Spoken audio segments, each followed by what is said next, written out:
Good morning everyone. पिछले class में हम लोग देख रहे थे हीमोसाइटोब्लास्ट। हीमोसाइटोब्लास्ट जो कि हमारा सेल बायोलॉजी का ही पार्ट है। ह्यूमन बॉडी सेल हमारा चल रहा था और उस ह्यूमन बॉडी सेल में हीमोसाइटोब्लास्ट हमारा चल रहा था कि ये आरबीसी, डब्ल्यूबीसी और प्लेटलेट्स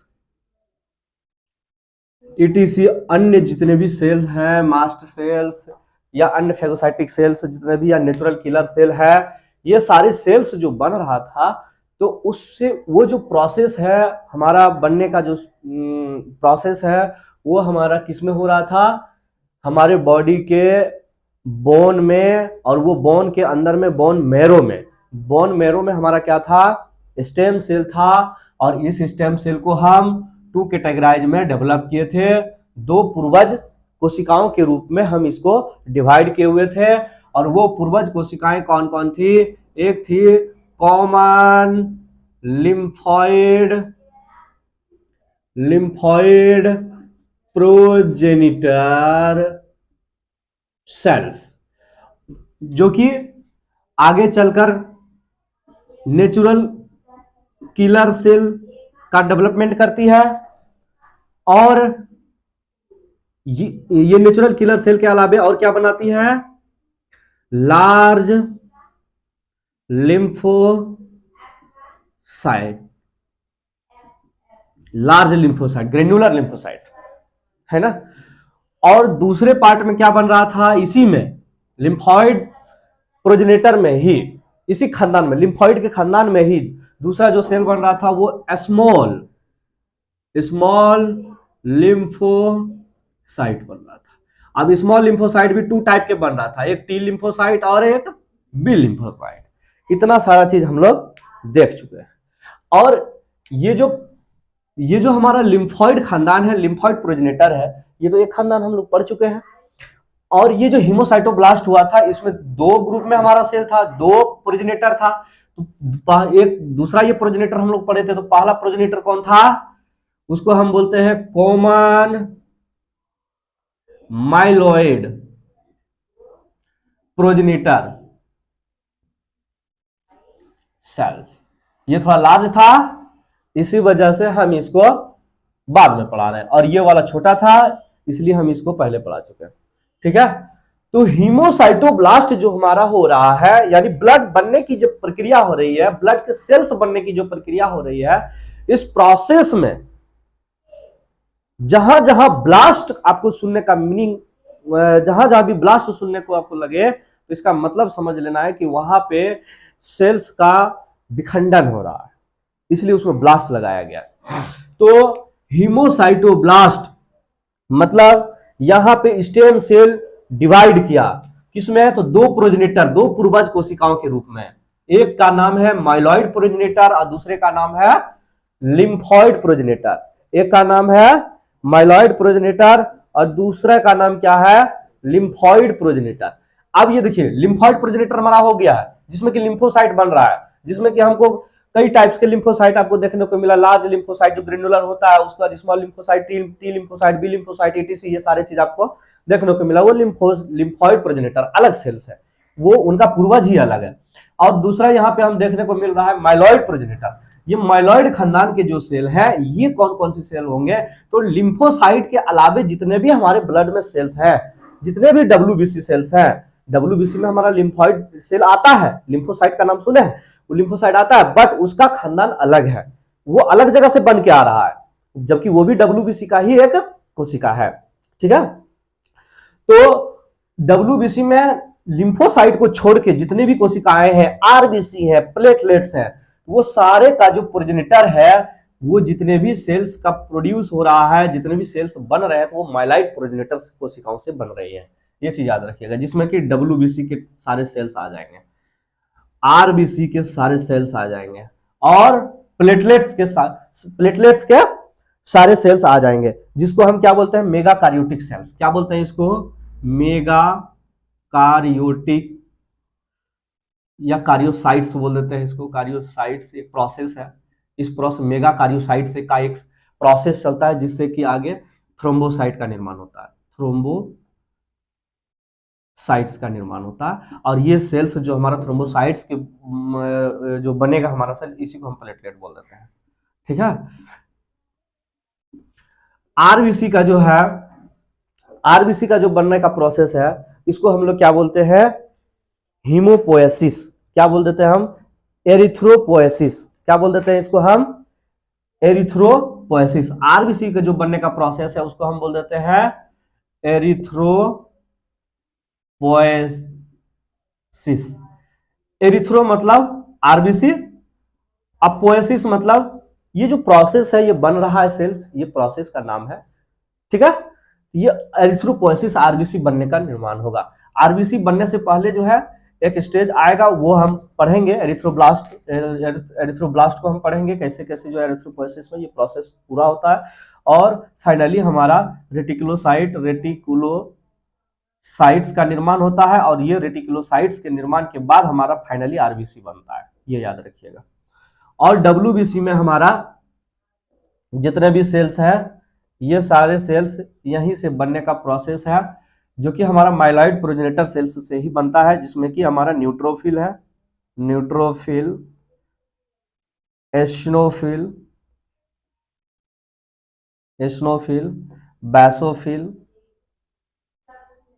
बैसोफिल, और नेक्स्ट हमारा मोनोसाइट्स। ये चार डिफरेंट टाइप के सेल्स डब्ल्यूबीसी का जो बन रहा है वो माइलॉइड प्रोजेनेटर से बन रहा है। और एक जो पांचवा हम बोले थे ना, डब्ल्यूबीसी शुरू में ही क्लास में हम पढ़ा चुके हैं कि डब्ल्यूबीसी हमारे 5 टाइप के सेल्स होते हैं। कौन कौन, तो न्यूट्रोफिल, एशनोफिल, बैसोफिल और मोनोसाइट्स। ये जो 5 मोनोसाइट्स, और एक और होता है ना, वो कौन सा है, लिम्फोसाइट्स है ना। लिम्फोसाइट्स हम नहीं लिखे इसमें क्योंकि ये इस परिवार के नहीं है। वो डब्ल्यूबीसी कहलाएंगे लेकिन इस परिवार के नहीं है, वो किसी और के परिवार के आके, ये 5 मिलकर तब डब्ल्यूबीसी हमारा सेल्स का निर्माण करता है। ठीक है, ये सेल्स होता है। तो ठीक है, तो यहां पे देखिए ल्यूकोसाइटोसिस ल्यूकोसाइटोपोएसिस बोलेंगे। मतलब ल्यूकोसाइट जो डब्ल्यूबीसी है, ये बनने का जो प्रोसेस है, इसको हम क्या बोल देंगे, ल्यूकोसाइटोपोएसिस, जिसमें कि हमारा क्या क्या बनेगा, न्यूट्रोफिल, एशनोफिल, बैसोफिल, मोनोसाइट्स। ये याद रखिएगा कौन कौन सा सेल्स बन रहा है डब्ल्यूबीसी में। हमारा जो माइलॉइड प्रोजेनेटर का जो पूर्वज कोशिका है, देखिए सबसे शुरू में समझिए हीमोसाइटोब्लास्ट हुआ। ये हीमोसाइटोब्लास्ट होने के बाद दो पूर्वज कोशिका बना, जिसमें कि हमारा कौन सा, एक माइलॉइड प्रोजेनेटर है, दूसरा क्या है, कॉमन लिम्फॉइड प्रोजेनेटर है। ठीक है, ये लिम्फॉइड प्रोजेनेटर और माइलॉइड प्रोजेनेटर। लिम्फॉइड प्रोजेनेटर में हमारा कौन सा सेल बना, लिम्फोसाइट बना, टी लिम्फोसाइट बने, बी लिम्फोसाइट बने, लार्ज ग्रेनुलर लिम्फोसाइट बने, या जो भी बने उधर का बनेगा। ठीक है, और माइलॉइड प्रोजेनेटर में ये हमारा क्या क्या बनेगा, तो ल्यूकोसाइटोपोएसिस होगा, एरिथ्रोसाइटोपोएसिस होगा और मेगा कार्योसाइट्स। ठीक है, ये 3 डिफरेंट टाइप के सेल्स बनेंगे, जिसमें कि ल्यूकोसाइटोपोएसिस के अंतर्गत में हम क्या देखेंगे, न्यूट्रोफिल, एशनोफिल, बैसोफिल और मोनोसाइट्स, ये डब्ल्यूबीसी के सारे सेल्स का निर्माण होता है। और एरिथ्रोपोएसिस में हम क्या देखते हैं कि इसमें आगे चलकर ये एक और एरिथ्रोब्लास्ट होगा, और इनके प्रोसेस के बाद ये क्या होगा, रेटिकुलोसाइट का निर्माण करेगा। रेटिकुलोसाइट एक सेल ही है जिसमें साइट्स लगा हो, मतलब समझ लीजिए कि वो सेल है, कोशिका है।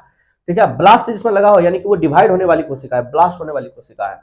और ये फाइनली आरबीसी का हमारा निर्माण करेगा। और उसके बाद जो हमारा एक मेगा कार्योसाइट्स है, तो मेगा कार्योब्लास्ट होता है। इसमें भी क्या होता है, ब्लास्ट होता है, और बहुत सारे छोटे छोटे कोशिकाओं में बढ़ जाती है, वो थ्रोम्बोसाइट्स कहलाती हैं, और वही उसी को हम प्लेटलेट्स बोल देते हैं। ठीक है, इसी को हम क्या बोल देते हैं, प्लेटलेट बोल देते हैं। चलिए, यहां तक समझ में आया, कोई दिक्कत है यहां तक, नहीं? तो चलिए अब एक एक चीज को हमको पढ़ेंगे। सबसे पहले हमको यह समझना है कि एरिथ्रोपोएसिस क्या है।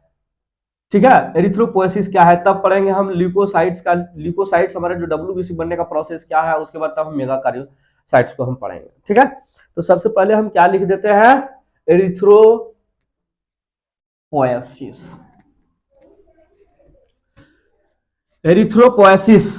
ठीक है, एरिथ्रोपोएसिस का नाम आएगा, इसका मतलब क्या होगा कि यहां पे क्या बनने का प्रोसेस हो रहा है, आरबीसी। एरिथ्रोसाइट्स तो आरबीसी को नहीं बोलते हैं, एरिथ्रोपोएसिस तो एरिथ्रोपोएसिस, ठीक है। मतलब कि यहां पे क्या बनेगा, इसमें फॉर्मेशन ऑफ आरबीसी। कैसा आरबीसी? तो इमेच्योर। इसमें कैसा आरबीसी बनेगा? इमेच्योर आरबीसी बनता है, ठीक है। इसमें एकदम नया नया आरबीसी बनने का काम होगा एरिथ्रोपोएसिस में।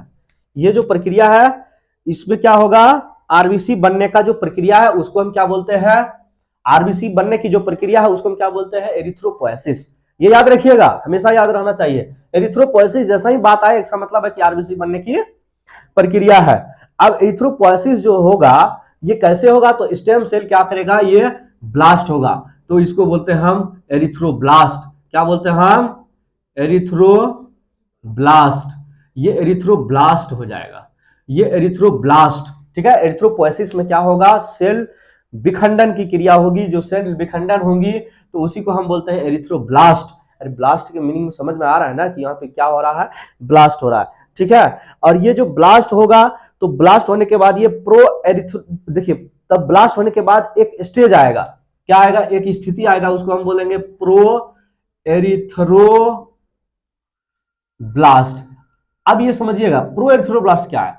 एरिथ्रोब्लास्ट होने से पहले वाली जो घटना होती है, एरिथ्रोब्लास्ट जो हो रहा है दो स्टेप में हो रहा है। पहला कौन हो रहा है? प्रो एरिथ्रोब्लास्ट, यानी कि एरिथ्रोब्लास्ट होने से पहले, यानी कि वो आरबीसी बनेगा उनसे पहले वाली जो प्रक्रिया, जो टूटने विखंडन होने की जो पहले वाली स्टेज है, समझ रहे ना? पहले वाली जो स्टेज है उसको हम क्या बोलते हैं? Pro erythroblast. और उसके बाद तब क्या होता है? नॉर्मोब्लास्ट। क्या होता है?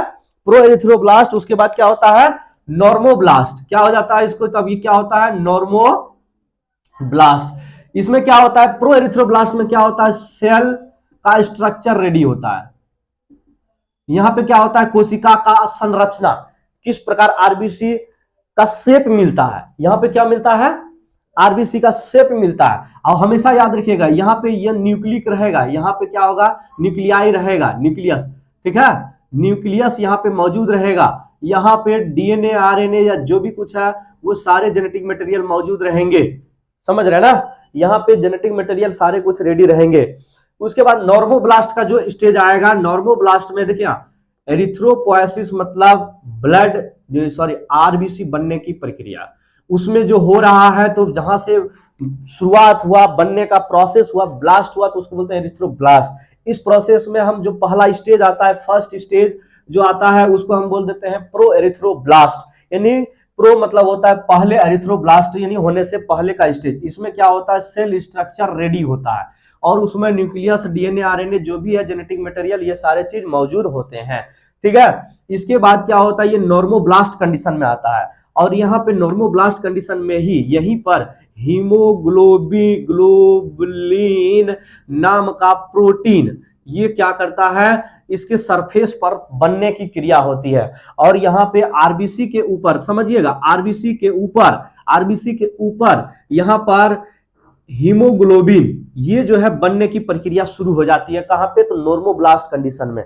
जब आरबीसी बनेगा तो उसके बनने के क्रम में नॉर्मोब्लास्ट जो पोजीशन आएगा, उस पोजीशन के समय हीमोग्लोबिन यानी हीमोग्लोबुलिन का सिंथेसिस होता है। ये एक प्रकार का प्रोटीन है, ये बनने की क्रिया होती है और ये बनकर आरबीसी के सरफेस पर, आरबीसी पर पुट हो जाता है, आरबीसी के सरफेस पर लग जाता है, ठीक है। और यहां से हीमोग्लोबिन आपको आरबीसी को मिल जाता है। यानी कि प्रत्येक आरबीसी में हीमोग्लोबिन होगा तो होगा। वो आया कहां से? तो वो नॉर्मोब्लास्ट कंडीशन, ये हमारा जो है आरबीसी बनने के एक प्रोसेस में एरिथ्रोब्लास्ट जो हुआ था, उसमें जो प्रो एरिथ्रोब्लास्ट था जहां की सेल स्ट्रक्चर बना था, उसी के सेकेंड स्टेज हमारा जो है, ये सेकेंड स्टेज में हमारा नॉर्मोब्लास्ट जो कंडीशन था, उसमें हीमोग्लोबिन सिंथेसिस यानी कि हीमोग्लोबिन बनने का प्रक्रिया होगा, ठीक है। उसके बाद फिर ये सेल क्या करेगा? नॉर्मोब्लास्ट होने के बाद तब ये सेल क्या चीज में कन्वर्ट हो जाएगा? इस पर हीमोग्लोबिन लग जाएगा। तब ये जो है एक सेल जो है, ऐसा सेल राउंड शेप का सेल बनेगा जिसमें कि न्यूक्लियस तो होगा बट डीएनए यहां एब्सेंट होगा, ओनली प्रेजेंट ऑफ आरएनए। एक सेल बना, इस सेल को हम बोलते हैं रेटिकुलोसाइट्स। ये रेटिकुलोसाइट्स बोल देते हैं, इसको क्या बोल देते हैं हम? रेटिकुलोसाइट्स। अब देखिए यहां पर जो प्रोसेस हो रहा है, इस प्रोसेस में टोटल समय जो हमारा लग रहा है वो 7 डेज का लग रहा है, 7 दिनों का प्रोसेस हो रहा है। ये 7 दिनों में एक एक हमारा जो एरिथ्रोपोएसिस का प्रोसेस है, जिसमें कि हमारा एरिथ्रोब्लास्ट होता है, प्रो एरिथ्रोब्लास्ट कंडीशन आता है, नॉर्मोब्लास्ट का कंडीशन आता है, और फाइनली एक रेटिकुलोसाइट्स बनता है जिसमें कि आरएनए मौजूद होता है, नॉट डीएनए, समझ रहे ना, आरएनए मौजूद होता है, और इसके पास लार्ज न्यूक्लियस होता है। यहाँ पे देखिए तो न्यूक्लियस होता है इसके पास, और इसके बाद क्या होता है, ये न्यूक्लियस डिस्ट्रॉय होने लगता है, क्या होने लगता है, डिस्ट्रॉय कंडीशन में रहता है, इसलिए लार्ज हो जाता है। ध्यान रखिएगा इसका जो न्यूक्लियस है जो वो क्या होता है, लार्ज हो जाता है, इनलार्जमेंट हो जाता है, और यहाँ पे ओनली प्रेजेंट क्या होता है, आरएनए, नॉट डीएनए, समझ रहे ना। यहाँ पे क्या मौजूद होता है, ओनली आरएनए, और ये जो हमारा सेल्स कहलाता है वो रेटिकुलोसाइट्स कहलाता है। ये अभी आरबीसी नहीं है, ये हमारा मेच्योर आरबीसी नहीं है, अनमेच्योर आरबीसी है, ठीक है। यहाँ पे हमारा ये जो है क्या है, अनमेच्योर आरबीसी है, ठीक ना। उसके बाद क्या होता है, यहाँ पे ये जो हमारा इस प्रोसेस में यहाँ पे जितना बड़ा साइज का सेल होगा, इससे छोटा साइज हमारा ये जो एरिथ्रोब्लास्ट के कंडीशन में जो साइज होगा सेल होगा, प्रो एरिथ्रोब्लास्ट के टाइम में जो सेल का साइज होगा वो 7 दिनों में रेटिकुलोसाइट जो बनने की प्रोसेस है, इस प्रोसेस में ये सेल का क्या क्या होगा, डिक्रीजिंग होगा, साइज क्या होगा, डिक्रीजिंग होगा, साइज घटेगा, समझ रहे ना, साइज क्या होगा, लेस होगा, समझ रहे ना, वो घटेगा। आरबीसी बनने के क्रम में रेटिकुलोसाइट का जो साइज होता है वो क्या होता है, स्मॉल होता है, ठीक है। न्यूक्लियस डिस्ट्रॉय होने लगता है, न्यूक्लियस खत्म होने लगता है, उसके बीच में प्रेजेंट आरएनए, कभी कभी तो आपको रेटिकुलोसाइट में न्यूक्लियस तो देखने को ही नहीं मिले, उसमें जो है कुछ ऐसे इस तरह करके आरएनए इस तरह फैला हुआ मिलेगा, ऐसा भी आपको देखने को मिल सकता है। उसके बाद फिर ये मेच्योर फॉर्मेशन जाएगा, आगे का 2 दिन का और समय लेगा। ये 7 डेज हुआ, ये देखिए यहाँ पे 2 डेज हम और लिख रहे हैं, 2 दिन के बाद ये इमेच्योर आरबीसी यानी कि रेटिकुलोसाइट क्या होता है, फाइनली आरबीसी में कन्वर्ट हो जाता है। क्या चीज में हो जाता है, ये आरबीसी हमारा बन जाता है, जिसमें कि आपका सब कुछ एब्सेंट होगा। इसमें माइटोकॉन्ड्रिया खोजिएगा तो नहीं मिलेगा, नॉट प्रेजेंट, क्या लिखेंगे, नॉट प्रेजेंट।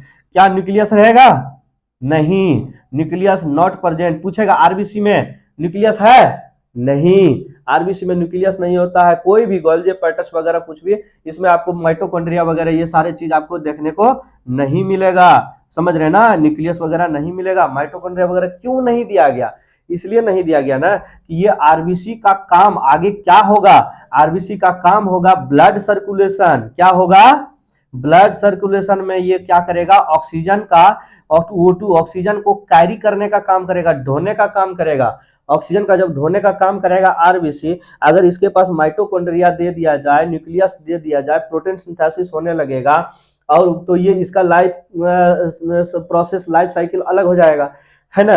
और फिर क्या होगा, न्यूक्लियस दे दिया जाए तो फिर क्या होगा, ये अनगिनत डेवलपमेंट करने लगेगा। उसके बाद माइटोकॉन्ड्रिया अगर मौजूद रहा तो ये खुद रेस्पायरेशन करने लगेगा, और ये रेस्पायरेशन करने लगेगा, श्वसन करने लगेगा, क्योंकि इसके पास एक मशीन आ गया, आज टूल्स आ चुका होगा। माइटोकॉन्ड्रिया में हम लोग पहले पढ़े थे कि ये क्या करता है, रेस्पायरेशन का काम करता है, और ये क्या करता है, एटीपी फॉर्मेशन करता है, एनर्जी बनाता है, समझ रहे ना। ये खुद जो ऑक्सीजन ढोने का काम करता, अन्य सारे कोशिकाओं को ऑक्सीजन देने का काम करता, ये खुद ही ऑक्सीजन को यूटिलाइज कर देता, दूसरों को क्या देता, समझ रहे ना। कभी कभी हम लोग खेतों में देखे हैं, बैलों के मुंह में एक जो है अथी लगा दिया जाता है, जाली टाइप का लगा दिया जाता है, उससे क्या होता है कि बैल जो है खेत का, बगल के खेत का फसल ना खाए, या खेत का फसल ना खाए, और बिना खाए वो खेत को जोत दे। सेम वैसा ही कुछ आरबीसी के साथ भी हो रहा है। आरबीसी के पास माइटोकॉन्ड्रिया नाम का जाली है ही नहीं, इसलिए तो कैसे फिल्टर करेगा, ऑक्सीजन को कैसे रिड्यूस करेगा, जितना ऑक्सीजन हम देंगे ब्लड में वो क्या करेगा, वो कैरी करने का काम करेगा, वो ढोने का हमारा काम करेगा। बात समझ रहे हैं। अब जी ये जो आरबीसी बना, ये आरबीसी न्यूक्लियस है ही नहीं, जब न्यूक्लियस नहीं है, न्यूक्लियस रहेगा माइटोकॉन्ड्रिया, एंडोप्लाज्मिक रेटिकुलम, बताया था ना, एंडोप्लाज्मिक रेटिकुलम क्या करता है, सेल सरफेस को वो पिलर का काम करता है, वो जो है उस सेल का शेप को स्टेबल रखता है, अस्थाई रखता है ना। कोशिका के प्लाज्मा मेम्ब्रेन यानी साइटोप्लाज्म में क्या करता है, एंडोप्लाज्मिक रेटिकुलम का काम क्या है, वो पिलर का काम करता है, वो उसको जैसे बीच में न्यूक्लियस है और ये सेल है, तो यहाँ पे एंडोप्लाज्मिक रेटिकुलम क्या करता है, इसका पिलर के काम करता है, ये इसको धंसने नहीं देगा। अब यही नहीं है, ये भी नहीं है, माइटोकॉन्ड्रिया वगैरह भी नहीं है, ये सारा कुछ भी नहीं है इसमें। ये आरबीसी है, समझ रहे ना, ये आरबीसी है।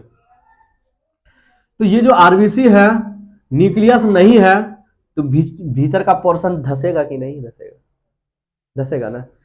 तो किनारे में मोटा, बीच में पतला, ध्यान दें, किनारे में मोटा, बीच में पतला, इसी को हम बोलते हैं बाई कॉन, सॉरी इसको बोलते हैं हम कॉनकेव।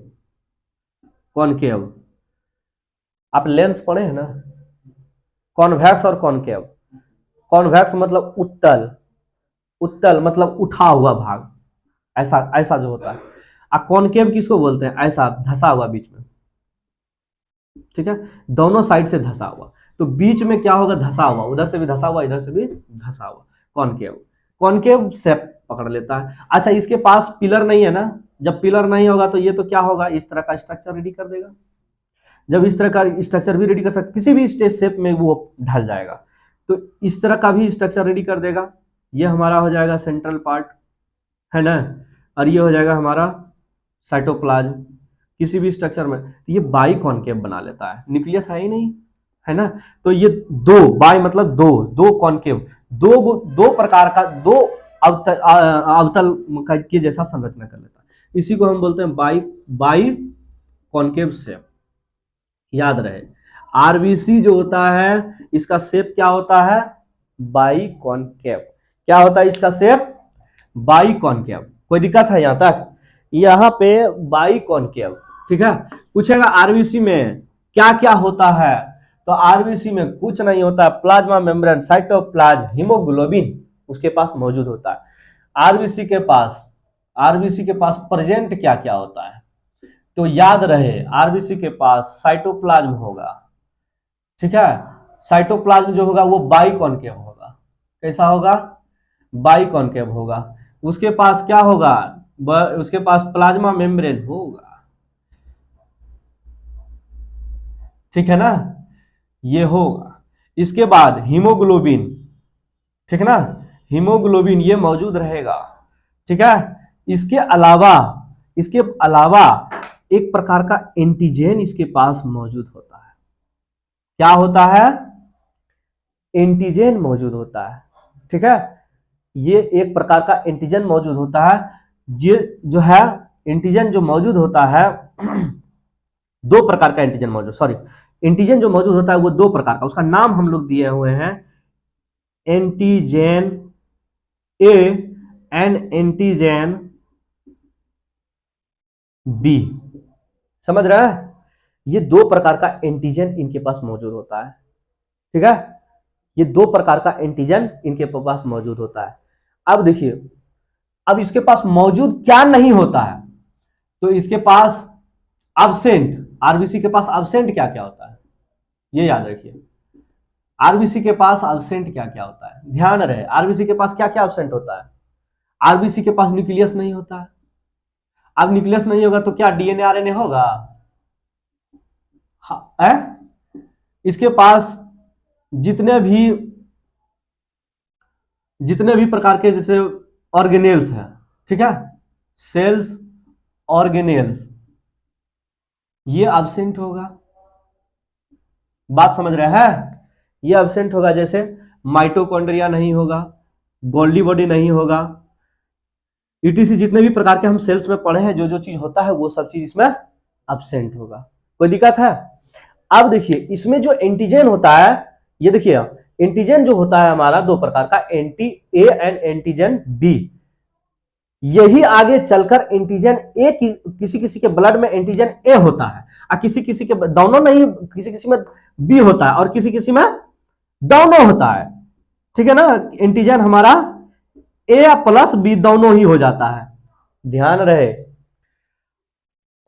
आरबीसी के पास दो प्रकार का एंटीजन, पूछेगा कितने प्रकार का एंटीजन है, दो प्रकार का। कौन कौन, एंटीजन ए और एंटीजन बी। लेकिन कुछ किसी किसी व्यक्ति में दोनों ही प्रकार का एंटीजन हो जाता है, जिसको हम बोलते हैं antigen A and antigen B, दोनों ही प्रकार का हो गया, ठीक है।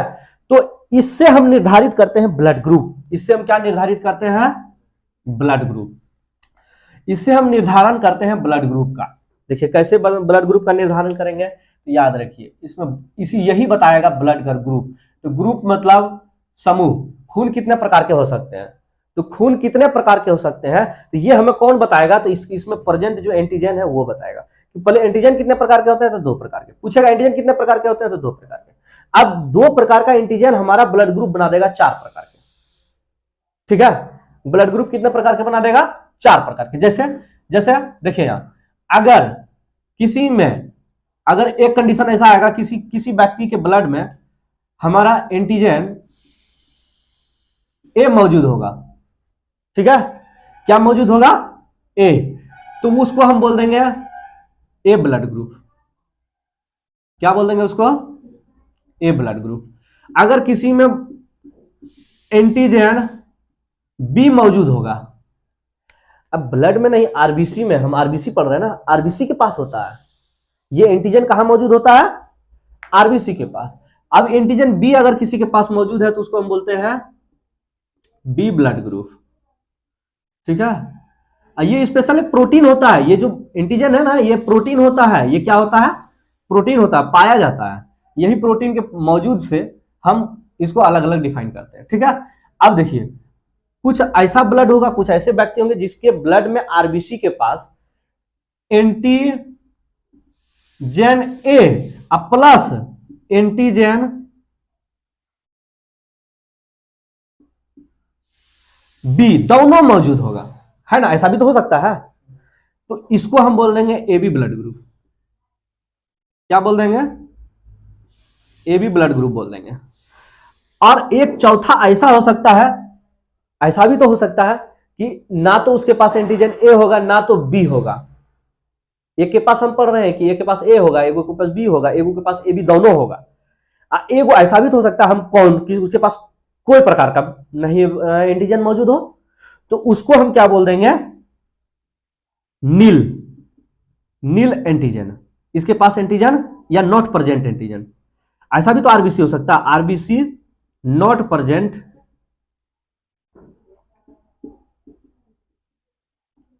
एंटीजन। इसके पास एंटीजन प्रेजेंट नहीं है, तो इसको हम बोल देते हैं ओ ब्लड ग्रुप। ठीक है, इसको क्या बोल देते हैं हम? O blood group. क्योंकि इसके पास ना तो एंटीजन ए है और ना ही एंटीजन ए है, इसलिए 0 0 ओ मतलब, इसलिए ओ इसको एक स्टैंडर्ड नेम दिए हुए ओ, मतलब इसके पास एंटीजन ना तो ए है ना तो बी है। इसके पास किसी प्रकार का एंटीजन मौजूद नहीं है, इसलिए ये हमारा ब्लड ग्रुप ओ हो गया, नील ब्लड ग्रुप। इसके पास एंटीजन मौजूद नहीं है। कोई दिक्कत है यहां तक? चलिए, इस प्रकार से ग्रुप हमारा 4 बन गया ना, ब्लड का ग्रुप हमारा बन गया। कौन कौन? A blood group, B blood group, A B blood group, O blood group. ठीक है, कोई दिक्कत है यहां तक? अब देखिए, अब यहां पर समझिएगा, ये एंटीजन जो है ना, आगे चलकर ये एंटीजन जो है, यही एंटीजन आगे चलकर हम पढ़े ना कि ये क्या करता है? एंटीबॉडी का निर्माण करता है, एक प्रकार का केमिकल रिलीज करता है अपने समान।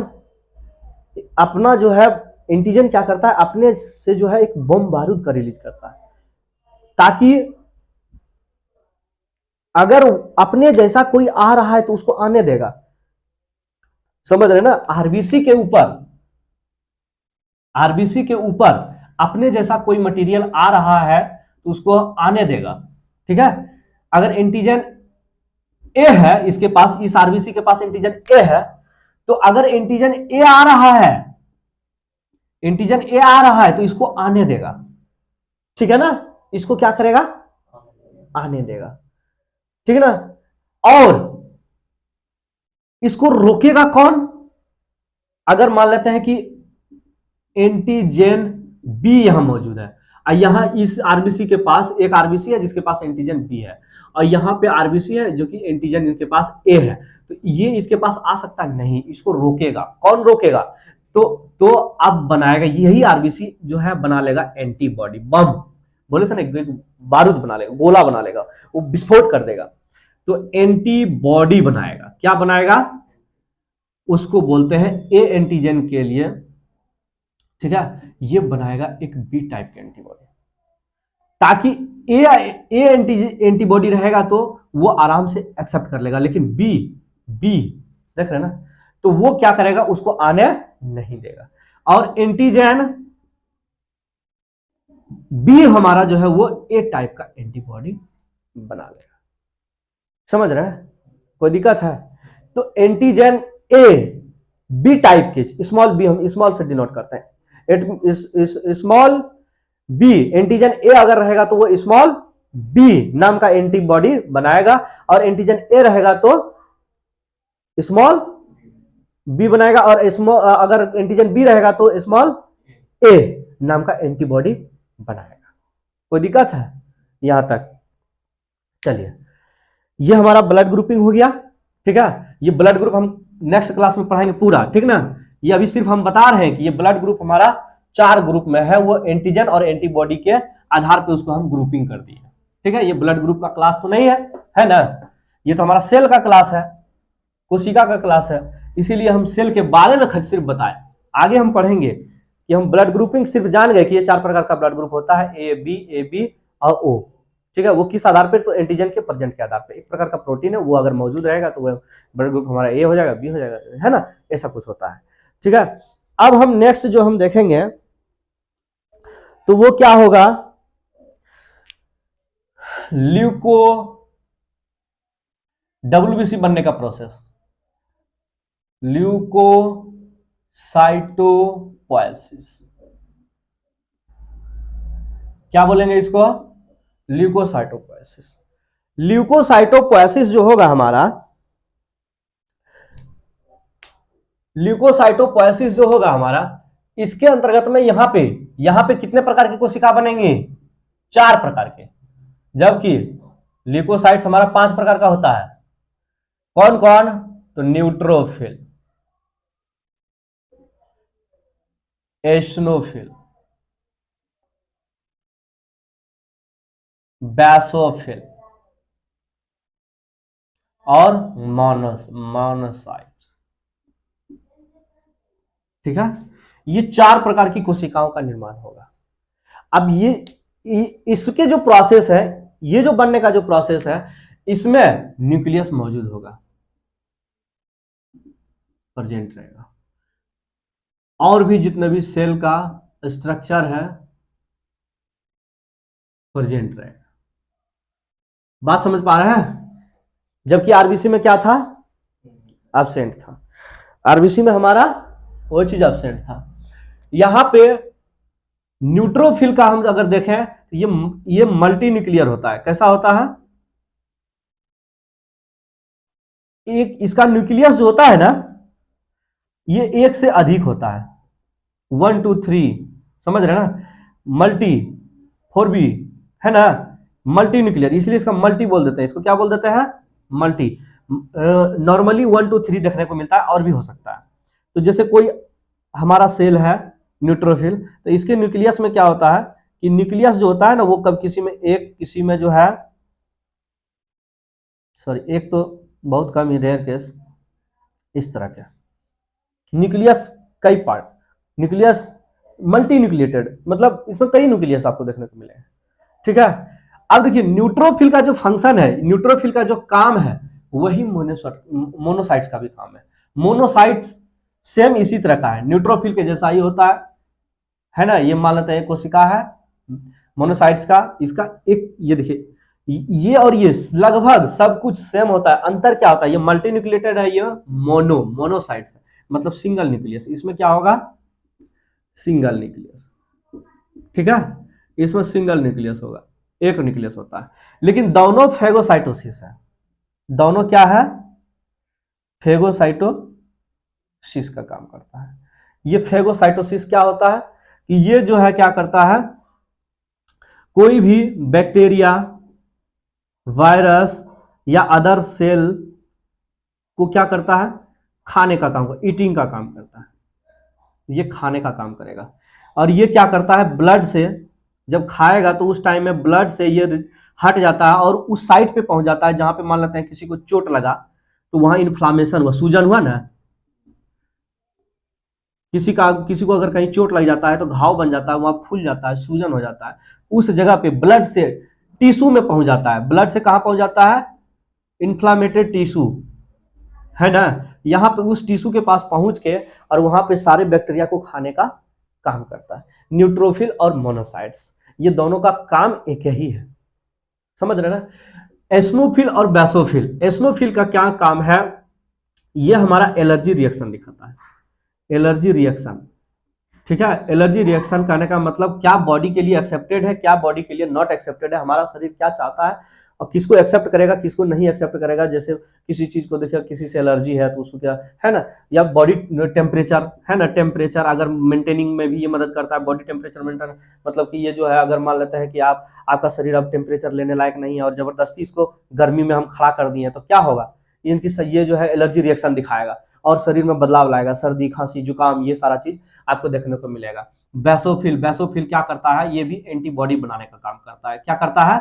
एंटीबॉडी। और ये बाहरी कोशिकाओं के विरुद्ध में एंटीबॉडी बनाता है, यानी बाहरी सेल्स जिसका कि इनके जीन से डिफरेंट जीन, यानी हमारे बॉडी सेल्स के डिफरेंट जीन का अगर कोई कोशिका अंदर आ गया है तो उनके विरुद्ध में वो एंटीबॉडी बनाने का काम करता है। अक्सर ये कैंसर सेल्स को डिटेक्ट करने में मदद आता है। अगर बेसोफिल्स किसी का बढ़ गया है तो इसका मतलब हम उसको वहां से इसको अनुमान लगाया जा सकता है कि इसमें कोई बाहरी कोशिका एंट्री कर चुका है, जिसका जीनोम, जिसका जो है डीएनए, जिसका आरएनए या कुछ भी मटेरियल है वो हमारे बॉडी सेल्स के मटेरियल से नहीं मिल रहा है। कोई दिक्कत है यहाँ तक? नहीं ना। अब देखिए, कोई दिक्कत है यहाँ तक? नहीं। अब देखिए एक चीज हम बता देते हैं थोड़ा सा कि ये जो आरबीसी है, डब्ल्यूबीसी या प्लेटलेट, प्लेटलेट के बारे में तो जान ही रहे हैं कि वो क्या करता है, वो थ्रोम्बोप्लास्टिन ये का प्रोसेस करता है जिसमें कि वो ब्लड क्लॉटिंग का काम करता है, ब्लड को बहने से रोकता है। प्लेटलेट का मेनली तो ये काम है ना। आप देखिए यहाँ पे आरबीसी, डब्ल्यूबीसी और प्लेटलेट का फंक्शन हम देखेंगे, इसका फंक्शन क्या क्या होता है। इसका फंक्शन देखिए, आरबीसी का फंक्शन क्या होता है? O2 ब्लड सर्कुलेशन में मदद करेगा, ऑक्सीजन को कैरी करेगा, है ना, ऑक्सीजन को ले जाएगा और CO2 को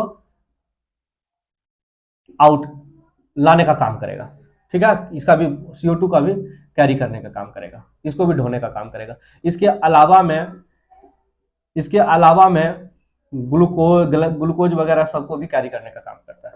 डब्ल्यूबीसी का काम क्या है? मेनली इसका क्या है? डिफेंस, है ना, डिफेंस। और प्लेटलेट का काम क्या है? इसका जो है blood clotting factor, blood clotting factor को रिलीज करता है, यानी ब्लड थक्का जमने का प्रोसेस का ये पूरा करवाने का काम करता है, ठीक है।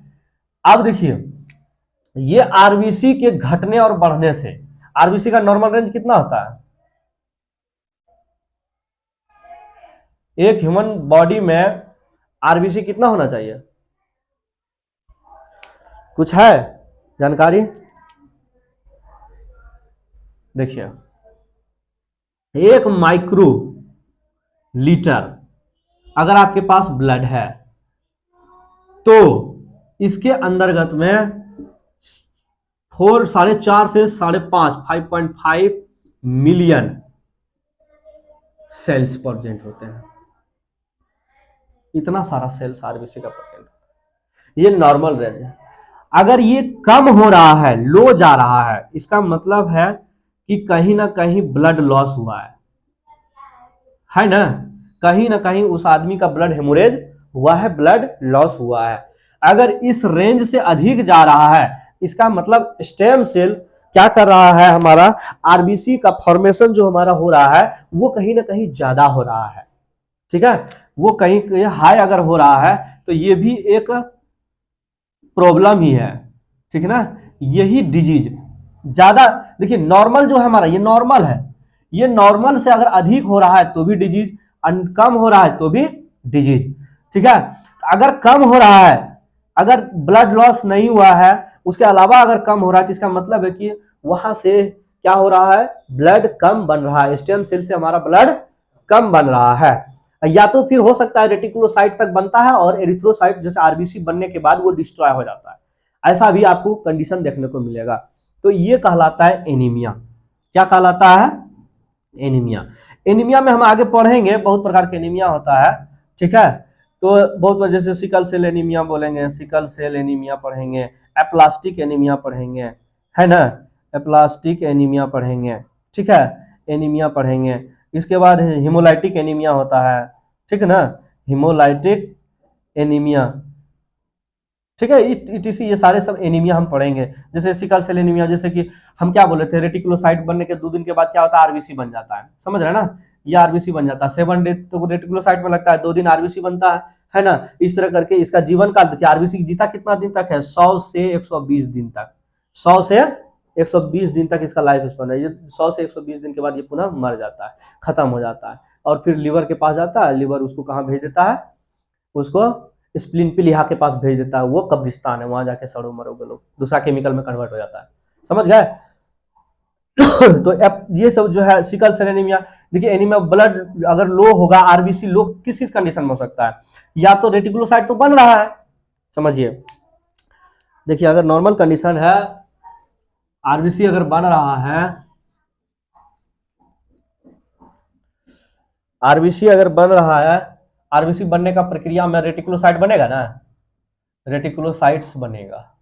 अब रेटिकुलोसाइट्स में ये फर्दर आगे जाके आरबीसी बनेगा। अब कैसे पकड़ेंगे कि इसको क्या है, कैसे पकड़ेंगे कि कौन सा रोग हुआ इनको, तो इसका हम पेरिफेरल स्मीयर बनाते हैं।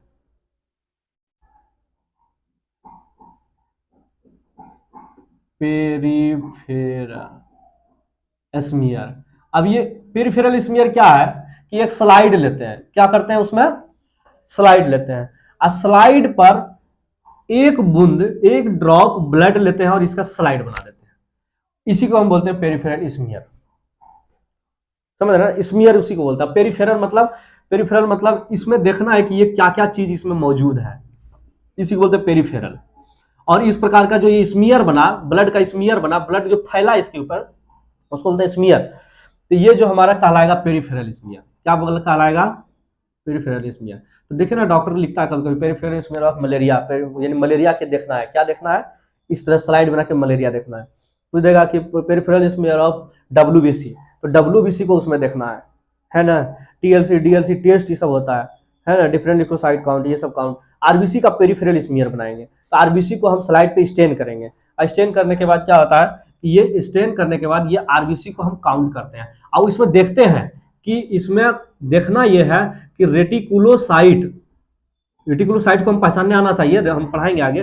रेटिकुलोसाइट को पहचानेंगे और आरबीसी को पहचानेंगे, ये दोनों चीज को पहचानेंगे, देखेंगे कि रेटिकुलोसाइट से कहीं आरबीसी ज्यादा कम तो नहीं हो गया है। अगर कम हो गया है, आरबीसी कम हो गया है, रेटिकुलोसाइट बढ़ रहा है, इसका मतलब कि वहां से फंक्शनिंग ठीक हो रहा है।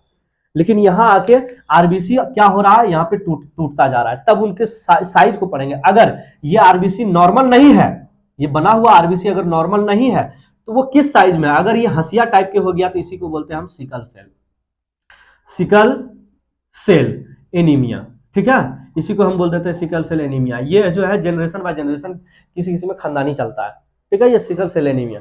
ये जो है इसमें क्या होगा, देखिए आरबीसी सही से फंक्शन नहीं कर पाएगा, जब सही से फंक्शन नहीं कर पाएगा तो उसे हफनी आएगा, ऑक्सीजन कम ट्रांसपोर्ट कर पाएगा, बहुत प्रकार का उसके अंदर में बिहेवियर चेंजेज आएगा, ठीक है। अगर यही जो है आरबीसी क्या होगा, यही आरबीसी अगर टुकड़ा टुकड़ा में टूट जाएगा तो इसको बोलेंगे हिमोलाइटिक एनीमिया। क्या बोल देंगे इसको, हिमोलाइटिक एनीमिया। बस इसमें हंसिया के टाइप हो जाता है, इसमें क्या होता है, हिमोलाइटिक एनीमिया। मतलब आरबीसी तो बन रहा है लेकिन वो सर्वाइव नहीं कर पा रहा है, वो विस्फोट हो गया, उसमें टूट गया, ये कुछ गड़बड़ी हो गया, समझ रहे हैं, एंजाइमेटिक प्रॉब्लम हो रहा है उसमें, तो हिमोलाइटिक एनीमिया हो जाता है। एक होता है एप्लास्टिक एनीमिया, है ना।